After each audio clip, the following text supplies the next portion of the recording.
Now we're on.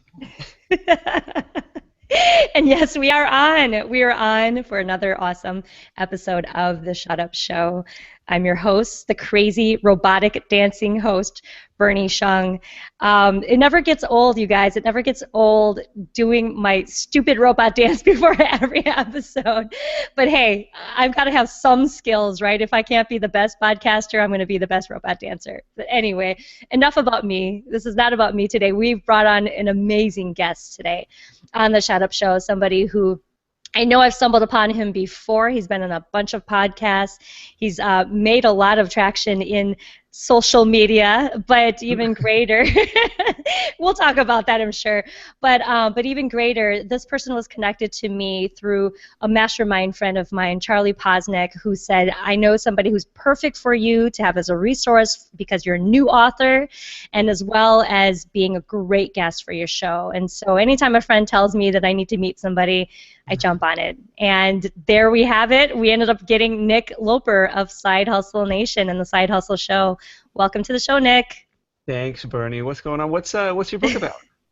My book is called The Year of the Brave Bear, and it's a long story, but quickly. My first name is Bernadette, and in French it means brave as a bear. So in the book I talk about how I never felt brave all my life, and I started kind of chasing that, trying to understand how did I come up with this, like how did I end up getting this name, right? When I've been a scaredy cat all my life. And so the book is about learning to tell the truth, stop waiting for permission, and to begin speaking out and standing up about all the things I believe in. And that's, yeah, that's Cool. it in a nutshell. Awesome. Awesome. I need a better 7-second elevator pitch than that, but but thank you for asking.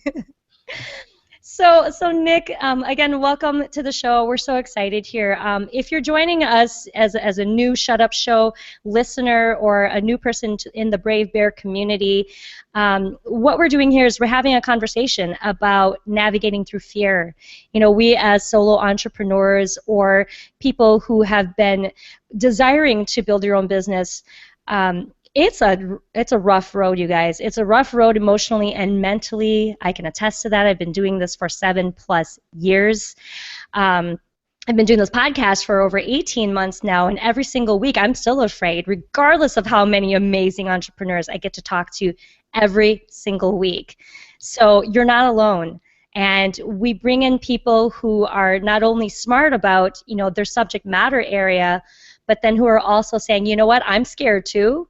So let's talk about these fears and let's help each other navigate through them. So Nick, with that, I know that was a very, very long intro, but I would love for you to share with the Shut Up Show community your pivotal moment in your life.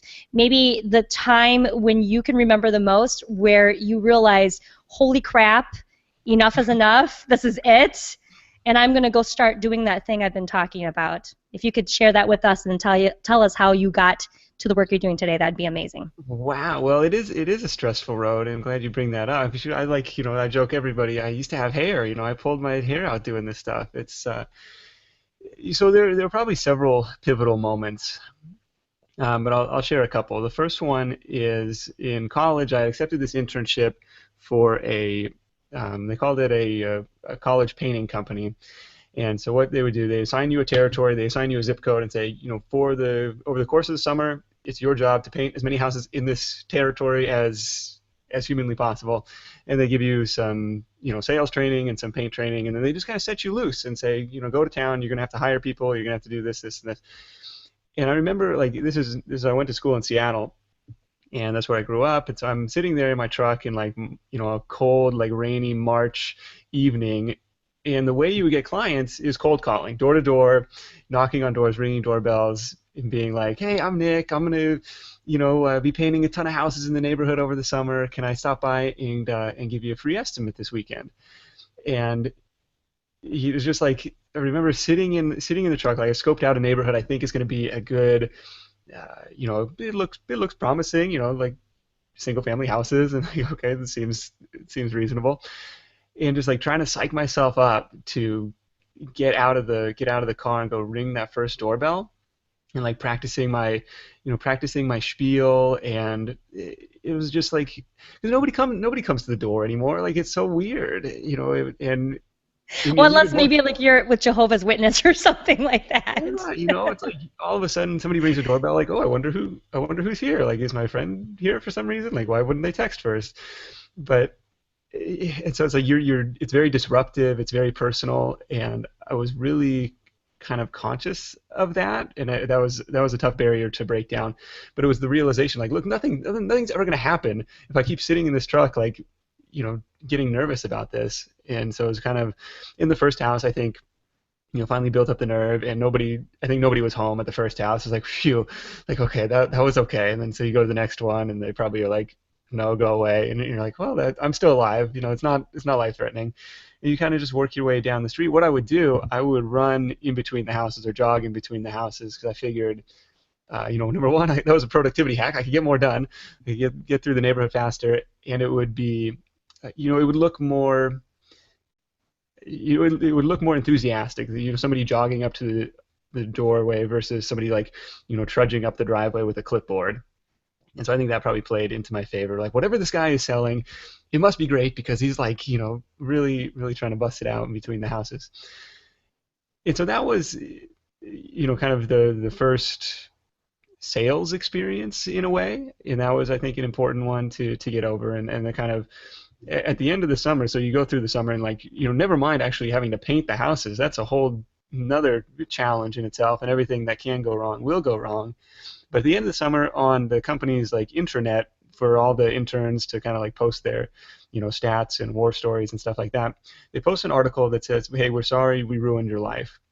I'm like, well, that's a good clickbait headline. Let me click on that and see what that's about. And it was about, like, you're not going to be able to work a regular job. You're not going to look at business the same way ever again.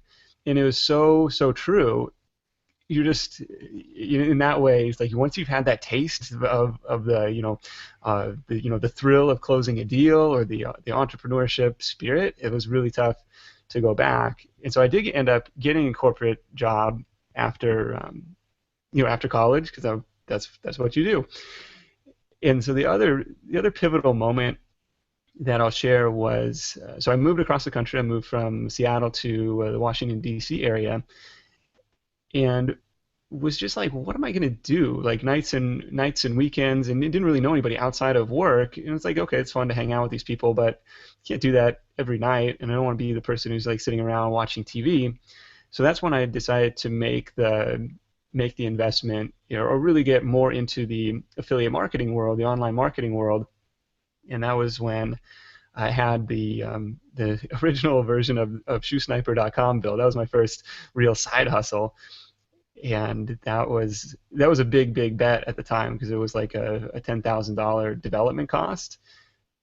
But it was, it's one of those fork in the road, one of those transition moments that you're talking about. That was like, kind of, okay, this is the path that I want to go on, and I'm willing to invest in that. Wow, that's crazy. Like I couldn't even picture that. I mean, seriously, I mean, we always hear about like these whole door-to-door salesman experiences and whatnot, but I love the next part where you talked about that we're sorry we ruined your life or whatever it is. That's such catchy copywriting. Seriously, it's so clever because it's true. Once you've had a taste of that independence and that freedom to create as much wealth as you want to, but you've just got to, work harder or work smarter, right? But Right. I love that. I love knowing that you have the freedom and the responsibility to choose how much wealth you want. I really think that's where the mindset started to change for me personally, as somebody who wanted to keep pursuing entrepreneurship. For you, as I'm thinking about your story and kind of like trying to connect the dots here, let's kind of go into the definition of side hustle, because I think everybody might have a different way of describing what that means. For you, when you decided to have a side hustle, or even starting your show and your blog and your brand, Side Hustle Nation, what did those words mean to you? What does side hustle mean to you in your definition? Well, for me, it's a lower risk brand of entrepreneurship, right? It's like, if I'm not going to be jumping off the cliff, and I'm probably not going to be, raising venture capital, or, ringing the bell at the Nasdaq, but here's something that I can do proactively in my spare time to set myself up for a better future, in the near term, to just, earn some extra income to help with my expenses, or just to build a little bit of a buffer, because it's so unpredictable, and you just never know what's going to happen. And so if you can be a little bit more self-reliant on that standpoint, that's what it's all about. Right. I love it. And I didn't hear about that, the side hustle term, until I would say probably just about 3 or so years ago. So, I mean, it immediately made sense as soon as I heard it. But, I always heard people calling it, I'm building my business on the side, Yeah, right? Or I'm a moonlighting yeah, used to be called. moonlighting, or I'm a entrepreneur, or whatever you call it. But I love something that I read. You said something along the lines of the 9 to 5 will make you a living, but the 5 to 9 will make you alive. And I seriously love that. I think that is so fantastic, because I think we live in the society where we have this tendency, we as just human beings, obviously, we have the tendency to think it has to be all or nothing. You're either an entrepreneur or you're a corporate employee. There's nothing in the middle, right? Or you've got to work, 24 hours on a business so you don't have time to go and work a regular job. But I mean, obviously from your experience, you said what you do in the 5 to 9 is very important, and that's where you become alive. So take me through that. I mean, where did you learn I guess the concept of the side hustle, and being, obviously I think you're risk averse, but deciding I'm going to build the side hustle and work a couple extra hours longer instead of screw it, I'm too impatient, I'm just going to quit my job and just build a business from scratch. Like how does one navigate through that and decide to do the side hustle as long as you did? Yeah, that's the challenge, and maybe some people are more like gung ho about it than me, but I was, you know, not not ready to, totally cut ties and go on my own until I had like a proven track record of, of income, of success and stuff. And the funny thing is, on day one of my, retirement, Google came in and essentially shut the whole site down. They're like, well, that my advertising account, which is like probably 80% of the traffic at that time, and they're like, well, you can no longer advertise with us. This is not what we're looking for. I'm like, are you kidding me? Like the last 2 years, you didn't have a problem with this. I literally just turned in the keys to my company car. That was a crazy summer. But if I hadn't quit at that time, I might never have, because like that was like, oh my God, now like something terrible could happen at any minute, and you could just like Right. have no fallback. So very scary stuff. But no, it's like if you can work on something that you care about, or something that you're building, it's like this process of creation. I think it has inherent value, even if no one else ever, so I blogged for 4 years and no one ever read it. A couple of people, probably like my family and stuff like that. Oh, what's Nick up to? But it didn't have like any coherent message. But I still think like the process of writing, and just going through that on a daily, weekly basis, that had some value for me, kind of like practicing the craft. Because if you let it atrophy and then you want to try and do it again, it's like, even an even lower point to start from. Right. So I I don't know. love it. Yeah, I love it, and I couldn't agree more. I write about it quite a bit too, and I always talk about show up because you can, right? For gosh, similar to you, I would say a lot of people didn't show up for my first web show that I did before this one. Maybe I had 3 viewers total that year. I don't know, Yeah. but I look back. Initially when I ended the show, I thought to myself, my gosh, what a loser. I mean, I sucked. That was horrible. But when I look back, I realized it was prepping me for the Shut Up show when I finally gave birth to a brand new show, and then I knew Right, right. what to do. So similar to what you're saying, I think it's practice and hone your craft and show up because you can, even when nobody's watching, because eventually, then we have that magical overnight success. Where did Nick Loper come from? Where'd this guy come from all of a sudden? He's been at this for several years, people. Yeah, Right? exactly. Well, that's the thing, like Zac Brown Band, right? Like, they have their first big hit, and it's like, well, these guys just came out of nowhere, right? It's like, well, this is like their eighth album or something. I don't even know what Right. the real story was, but crazy stuff like that. It's just, it's a little bit of a marathon, and that was the thing, like with the blog. Oh, learning how to do WordPress, learning how to even do all this stuff it goes on to serve you later on. Like even if no one reads it, even if you never make any money from it, Right. I wouldn't. I guess I wouldn't encourage people to necessarily go out and spend a ton of money like on that, like getting a fancy theme or something like that, unless you have a business angle in mind. But yeah, definitely, I like that idea of getting started. Right. I know this is kind of a big question I'm going to ask, but I get this quite a bit. I have a lot of clients, peers, friends, and they when they first start out, it's like, oh gosh, Bernie, I just wanted to start a blog. I had to go learn those 10 things now, and then I get those same questions that go, I just want to do, A, why do I have to learn B through, J? And I end up saying, but that's part of the way it works. I mean, if you have more time than money, then you've got to do it yourself, right? But if you have more money than time, then hire that out. Tell Right. somebody else to do it. So the question I have for you is, when you have people coming in and coming to you for advice or looking for strategies from you, and they're asking about like this, shortcut, or what's a way to cut down time, or what's a way to cut down all the years that I have to spend, because Nick, I don't want to wait 4 years before somebody reads my blog. I know it's a huge question I'm asking you, but how do you help break this down into a strategy or a plan of attack for these people to just stick to it until it evolves as it will? Well, the biggest thing on that front is to like know your why. Find your why. Like, why am I doing this? What am I working towards? Why do I care about this? Because if it's something like I'm just chasing the next, quick dollar, then you're going to burn out and say like, this isn't working. I don't care about this. I was trying to, okay, I forget what I was going to say, but um, there's some faster ways to earn income. Like if that's the primary target, there's some faster ways to go about that. And probably the fastest way is probably selling some sort of service on a freelance basis, or selling something that you're an expert in. A friend runs an SEO services company. Somebody else is doing like architecture stuff on the side. Like there's lots of different ways you can go about doing that, and it's not as time leveraged as something like it's not the passive income that everyone like elusively is chasing, but it's a little bit faster. And along those lines, like I've heard some crazy stories. I took my first like Lyft rides this weekend in Dallas. How was that? I've never been in one yet.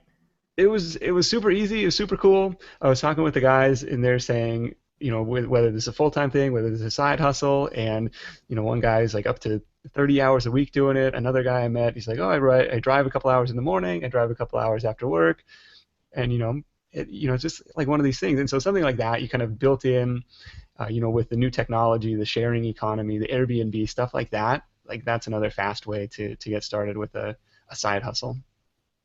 You mean you can't just make money saying that I have a passion and I'm going to go chase it? Yeah, the passion thing is definitely a little bit overplayed. If you're going to go like the blog or the authority site route, or the online, personality type route, like it's got to be something that you're at least interested in. But I don't know, like what do you I don't like it's a weird question. What are you passionate about? I don't know. Right. No, I'm so glad that I'm glad that was your response, because I get that quite a bit in the coaching that I do. People always ask me, they're like, well, don't you help people to find their passion?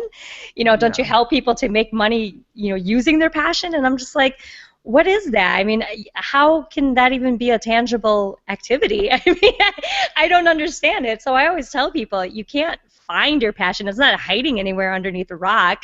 It's already within you. Whatever it is that you want to do, or however it is you want to show up in the world, you already have everything you need within you, or you have resources at your fingertips. So go out however you need to earn the money or find fulfillment, whatever it is, because not everything you do is going to have a monetary return, at least not necessarily right away.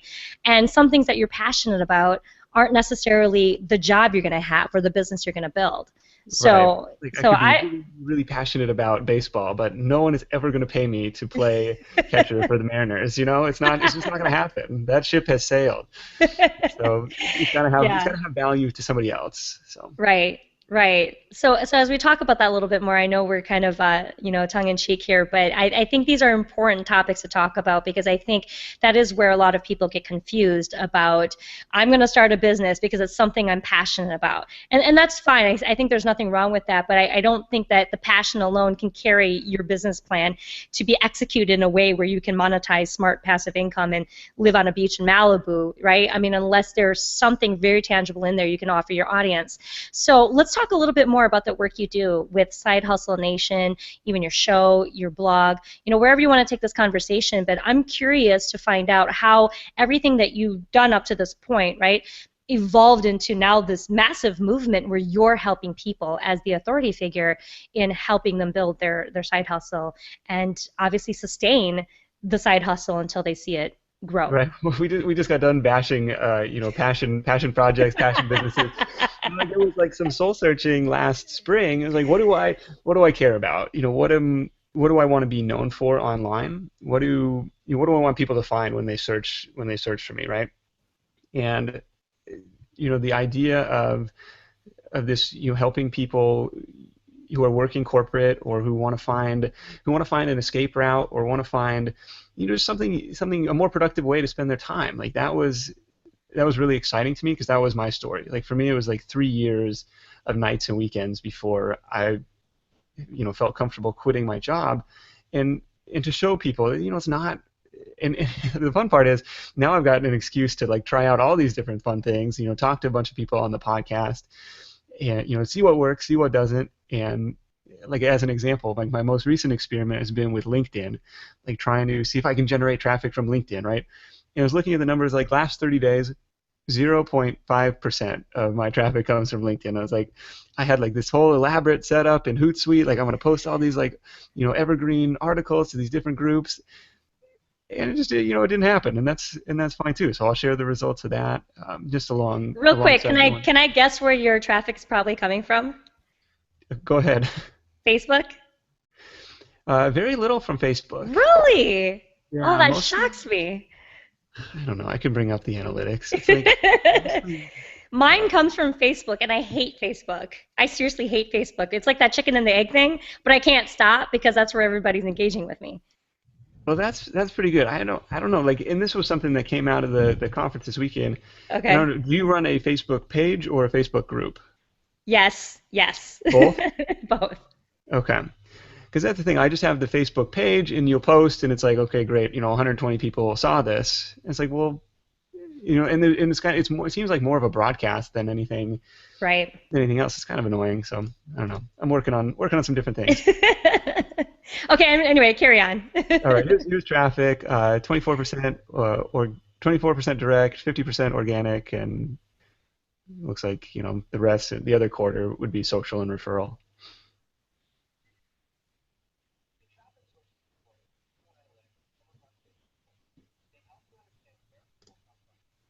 Sorry, is it playing a video now? I hear something. What are you on? I'm on Google Analytics. I never heard it play any I've video. never heard a video play on Google Analytics before either. That's so Okay, strange. I'm closing the tab. Shut up. Anyway, so okay, so as you were saying, you were talking about testing some things in LinkedIn. It didn't work, and I think you were talking about. I think we were moving along the part of the conversation about how you were soul searching, and you decided that this is what you wanted to do last year. Yeah, and so that was kind of the start of it to build a personal brand. It's something that still struggling with, like how do you monetize that? Because I don't have a follow my proven 6-step system to internet riches, and that I can sell that package for eight hundred But ninety seven dollars. I'm so glad that you don't. I really am.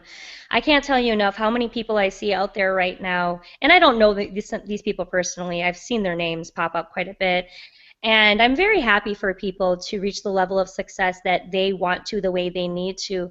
But I think that there are a lot of people out there who are giving this false expectation and false hope for newbies and saying all you have to do is follow this formula and you can have the same exact success as me. Right. But you have to join my webinar, you have to buy my product, and then if you follow it, you can mimic exactly what I'm doing. And then I think the problem with that, similar to what you were talking about at the top of this conversation, is it's a marathon, right? It's not a race. So if we give people this impression that being an entrepreneur is that easy, then I think we're leading people down this path where they're probably not going to believe that they have to work hard to get there. And I think it's usually a fluke, or I think there are very special people out there who probably can literally have an overnight success, but I think those are few and far between. I mean, what's your take on that? Well, that's why the John Dumas story is so remarkable, is because it's so rare. Because he took a risk, did something that no one else was doing, and is he's obviously a very good promoter. But the cool thing about that is like even if the podcast never took off the way it did, he's talking to 7 or 8 awesome entrepreneurs every week, and like some of that is going to rub off by osmosis, right? Like some of Hmm. those ideas are going to kind of find themselves into his business, and that's where a lot of the Private Mastermind came from, all of the Fire Nation or the Podcasters Paradise, all that stuff. And that's where the majority of the income is coming from now, and it's just like from those conversations. Regardless, the podcast, the sponsorship dollars are of course fantastic. I would love to make $40,000 a month for my podcast, but like that's a fraction of the business now, and so it's kind of cool to see where it's gone.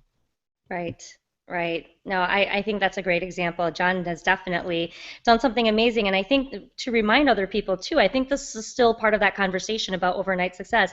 John has been an entrepreneur for a while now, and he saw success in the real estate that he was doing before. So it's not like he comes out of the blue with no previous experience, right? I mean, his overnight success probably goes back many, many years before his podcasting.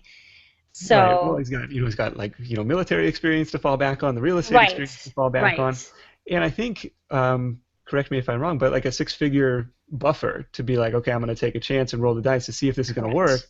He's not going into there from a position of of scarcity or position of I need this to Right. work tomorrow. I've got some time to play with it, or a little bit of a buffer to play with it. Absolutely. Yeah. And I What think that I'm goes, oh, go ahead. Yes. Yeah, so what I'm, working on, since I don't have my $897, buy my, step-by-step guide, so what I've focused on, at least so far, is kind of the community aspect with like some small mastermind programs and then some one-on-one stuff. To be like, look, if you want to talk through your idea, like I don't have all the answers, but I have been in business for probably almost 10 years and online business for about that time as well. And so like, there's just a lot of value you can get from bouncing ideas back and forth, getting some feedback and stuff like that. So we'll see where that goes. It's not as glamorous as like jump on my webinar and buy my thing and Right. let me share the income reports. But And it's again, it's a-okay. Just like I said at the top of the conversation, I think what is so unique about you and that I'm finding about you here as we're talking, I love how disarming you are. I love how easy it is to talk to you. You seem very transparent, in a very honest, here's kind of how I did it, and I don't know everything, but there are some things I know, and I worked hard,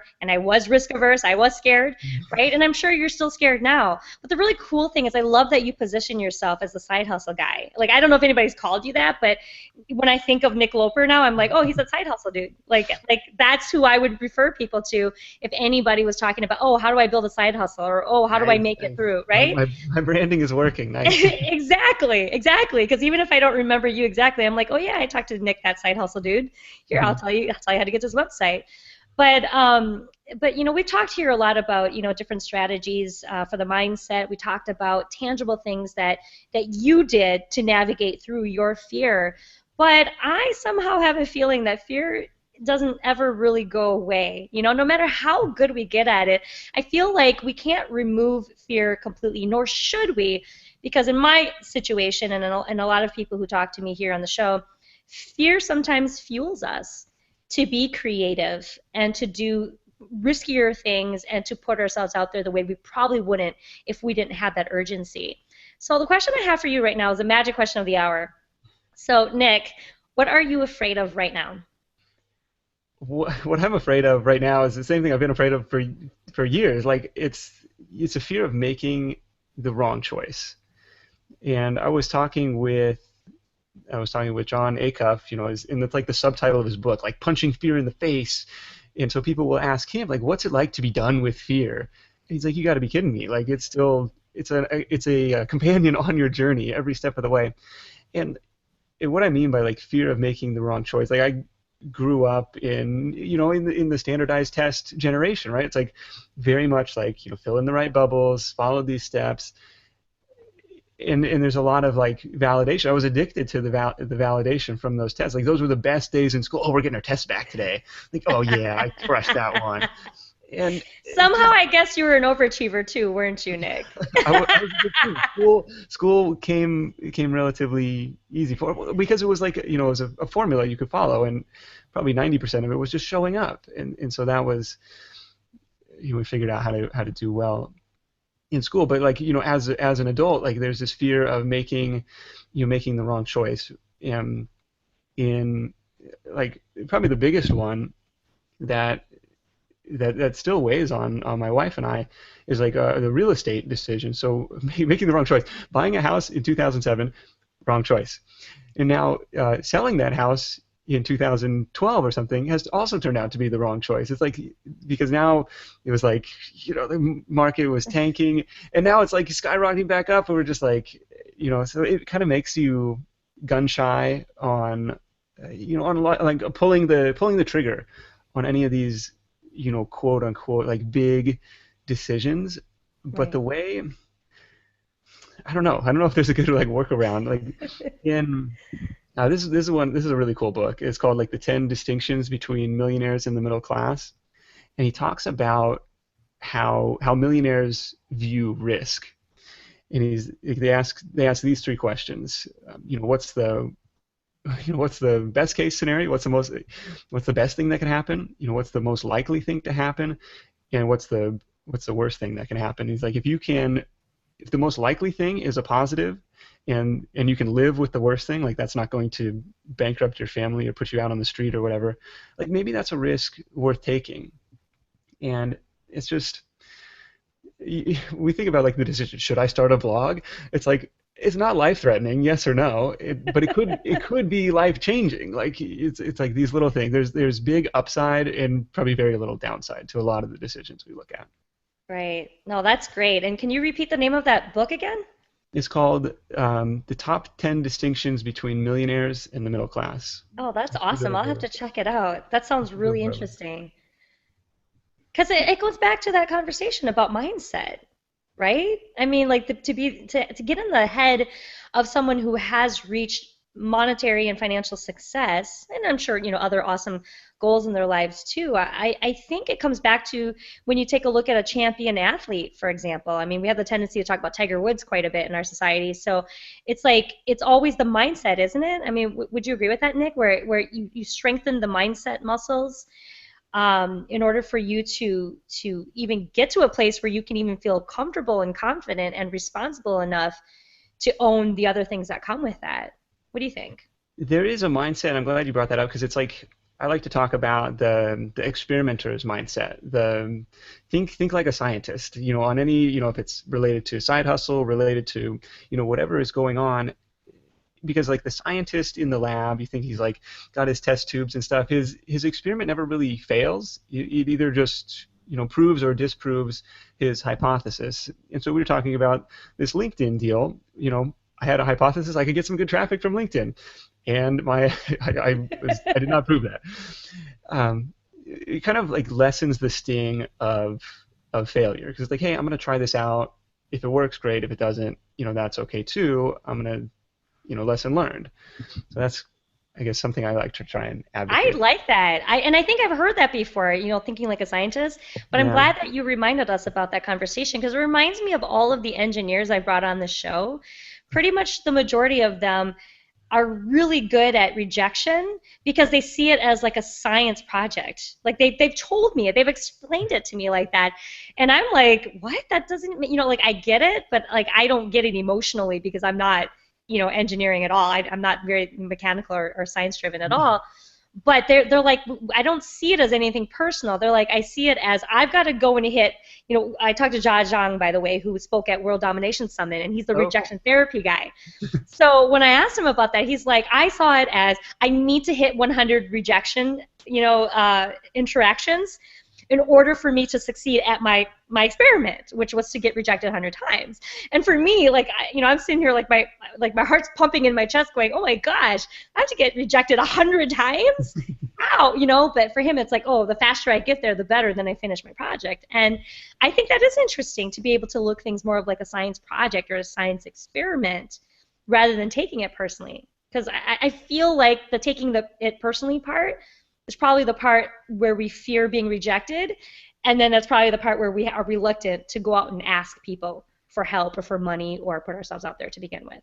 Yeah, so going back to the cold calling thing, like it's such a Yes. personal rejection and getting the door slammed in your face, and people I don't believe in cold calling. It's like, well, it's not like it's Jesus. Come on, I'm just trying to drum up some business. So I loved his story too, and I loved how he was like, going after these most absurd, rejections, and then all of a sudden people started to say yes, and so that was a really, really powerful moment about putting yourself out there. If you don't ask, you're never going to know. And I just recorded a podcast last night about my first sale in a bunch of different businesses, and it's like one of the common themes was to ask for the sale. Like if you don't ask, Yeah. you should be surprised if nothing ever happens. Like it's like Right. you gotta make sure people know. You put it out there, I guess. Right, right. Give people the opportunity to give back to you because they Right. want that thing that you want to give them. And as we close out the conversation here, I am glad that we brought up rejection. I'm glad that we brought up Ja because it was funny when he was on my episode, show on his episode last year. I think it was about last year this time. He said that only a year prior to that, he had felt like such a loser because his software startup failed to get any kind of venture backing at all. And so that's the reason why he started to go out and purposely get rejected so he can strengthen his rejection muscle, is what he called it. And it's so cool to follow his journey since then because now it's like, what startup? He's become Right. the rejection therapy dude, and he's rebranded his name, his blog, and his business, and now he's helping people, fight through rejection. And I'm like, holy crap, if we go back to what you were saying about feeling like you made the wrong choice, right, or that you made a mistake, if he would have felt like that and never got up from that chair and decided to do the 100 days of rejection therapy, he might not be doing the things he's doing today. He might not have signed this book deal. He just got, to write this book about rejection, right? So, Yeah. like, I think about that and I go back to it, and I feel like the answer here is we still have to take action no matter how scared we are. And even if we did feel that we failed or we didn't make the right choice, we still need to respond in a way that's constructive and productive so that we move forward and learn from that. So as we close up here, I would love for you to kind of have a closing thought on that, as well as share with us what you're working on and how people can find your work, Nick. A closing thought. I definitely Like like that. Jerry Springer, final You thoughts. never know, you never know where it's going to go. And so, like I started the podcast last year as, kind of another little experiment to say, is anybody going to listen to this? Is it going to be okay? And, looking back, the first few episodes are pretty horrible. Like they're very forced and I'm not very comfortable behind the mic. But now it's like the highlight of my week, and you just having got back from the podcast movement conference with all these other like high energy podcasting people, and it was like it's so much fun. You just never know where these like seemingly little decisions like starting the rejection therapy are going to lead you. So that's where I'm at with the Side Hustle brand. If anybody wants to check it out, it's just sidehustlenation.com. Or if you want to check out the Side Hustle show, if you're interested in earning a little extra cash on the side, we explore a different business idea every week and kind of dig into some of that stuff. So, Bernie, thank you so much for having me. It's been a blast. Oh, absolutely. And thank you for sharing your story, and all the awesome stuff you're doing. You're the side hustle guy for me from now on. And I hope the rest of the Shut Up Show community checks you out and checks out your work, because I guarantee you that there's a large majority of them in there who would be very interested in the help that you have to offer them. So, Nick, thank you so much for joining the Shut Up Show. We are so blessed with all of the golden nuggets you gave us today, and we look forward to supporting you and your community. You So bet. keep us posted on everything goes. Awesome. Thank you. All right. All right, Shut Up Show. We will see you next week for another episode. Peace.